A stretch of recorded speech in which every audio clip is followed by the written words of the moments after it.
One thing I find with a lot of people I work with is we are caring, nurturing, sensitive people, and we often feel like we want to give that care. We're built for it. It feels important. It feels like a part of our purpose to be of service and to be supporting and caring. We're good at it, and people come to us for it. And we see that the world needs a lot of it. And we're very motivated, and it's important to us, like deeply, for us to be of service and to provide care and nurturing and caretaking, right? And at times we also know that it's important to have boundaries, and it's important to kind of balance the providing of care. Where do we provide care? And where is it actually necessary and important for everyone involved and appropriate to set a boundary? Okay, so I work with a lot of people who are wondering about this. Sometimes they're feeling really drained by over caregiving, or they're feeling really twisted around, like kind of like confused about like, where are boundaries? How do you even set boundaries? When is a boundary appropriate? Because setting boundaries is hard for us caregivers, and we can feel really bad. We can feel guilty when we don't provide always the care that we know we're built to provide. But when is it actually inappropriate to do so? Okay, so that's the setup for this video. What I want to offer is a model that I've created that I found really, really helpful for us caregivers, sensitive, supportive types, as we're navigating when is it correct and proper and awesome to provide care, and when is it appropriate, proper, and awesome to set a boundary on a place where it doesn't actually make sense or serve the highest good of everyone to provide that care. Where is it actually appropriate to set a boundary? Okay, let me, as I describe the model, I think this will all make more sense.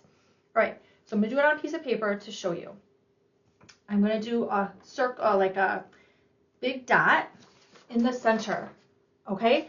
This is representing the person in any particular experience that is most directly affected.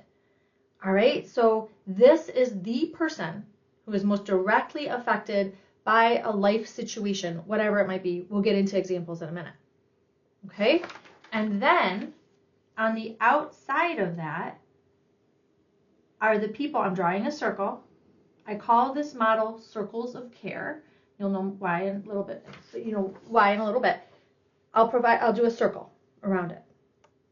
These represent the people who are providing direct care to the person most directly affected.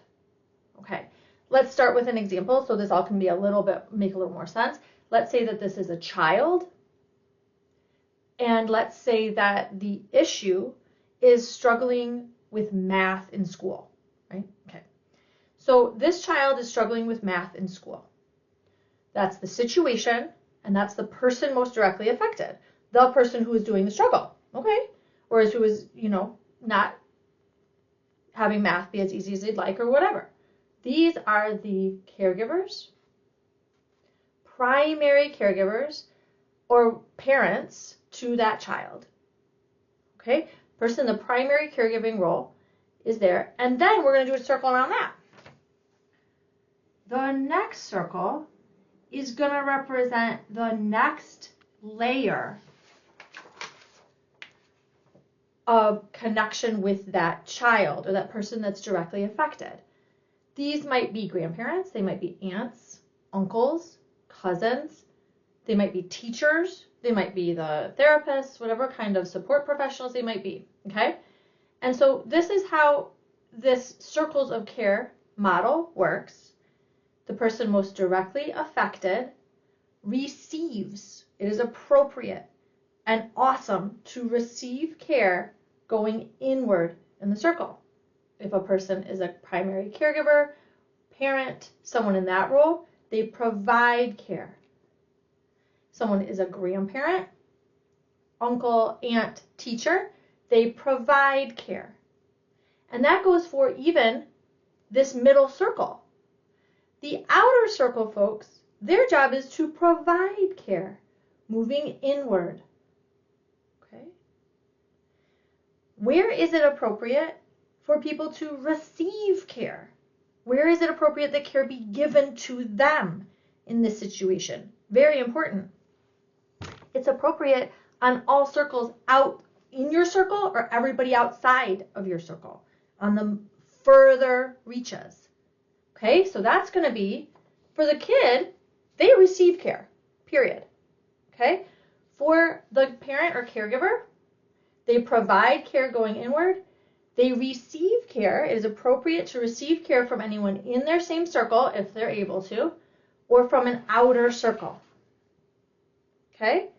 Let's say a grandparent out here, or an aunt or an uncle or a teacher or whatever, is struggling with the fact that this kid is struggling in math. They personally are struggling with it. What do?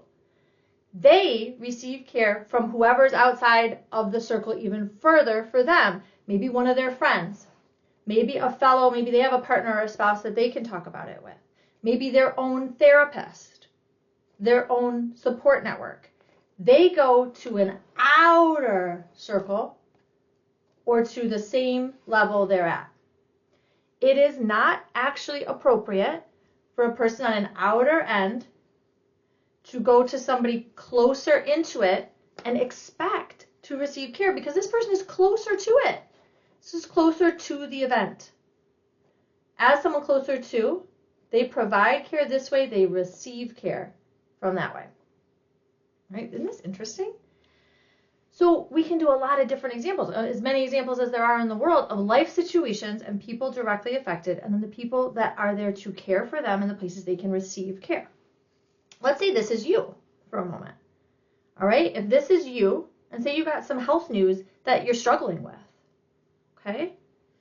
You are the person who gets to receive care from others about that news, okay? Yes, if you have a partner or a spouse, they're going to be going through their own process about that tough news, of course.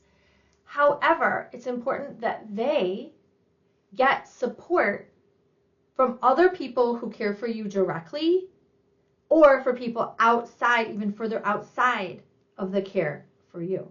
Okay, so again, their own, family members separate from you, their own siblings, their own support network, their own friends. Okay? When they come to you with how hard it is that they're struggling with this, with your diagnosis or whatever, you can hear them, understand they're going through it. But where it starts to turn your stomach and you start to feel like you can't fully have your own experience because now you're caretaking someone else in something that more directly affects you, when that dynamic gets flipped upside down like that, it makes sense that you would feel weird about it. It just feels a little off. There's a reason for that. And this Circles of Care model helps us understand why that feels strange or just slightly inappropriate. It's not that the person means to be that way. They're struggling. Understood that they're struggling, but it's actually important that you not take it on as your job to be their primary support for what they're going through because you're dealing with it in your life first and foremost. It actually affects you even more than it affects them. And us caregiving types have a tendency to abandon our own experience in order to care for others. It can be a comfort zone for us. Oh, I'm just so nervous about how this is affecting so-and-so. Or when, you're dealing with the fact that your child potentially is struggling in math, it can be easy to be like, oh no, like their teacher is really upset about this. Or their coach is upset because they're not going to get to play in the game or whatever. And instead you want to center your own experience in it, get the support that you need, but also say, what care can I provide for my kid that's struggling in this area? Where's my center in this? Providing that care and putting up a boundary for others that make their response to the situation bigger than yours. Right? I know it's complex, but this is a pretty cool, simple model that can help you discern where do I provide care And where do I receive care? And when someone comes to you looking to receive care from you, but they're in an outer circle, you can now have a model where it makes sense, where that feels off. And you can say, again, I hear you. I know this is hard, but please know this is actually really, really hard for me. And I want to, really offer to you, get support. Talk to others about this. But actually, it's really hard when you come to talk to me about it because I'm going through my own stuff about it. Something like that. Okay? All right. I hope this was helpful, the circle of care model, when you're considering where to provide care and where to put up an appropriate boundary.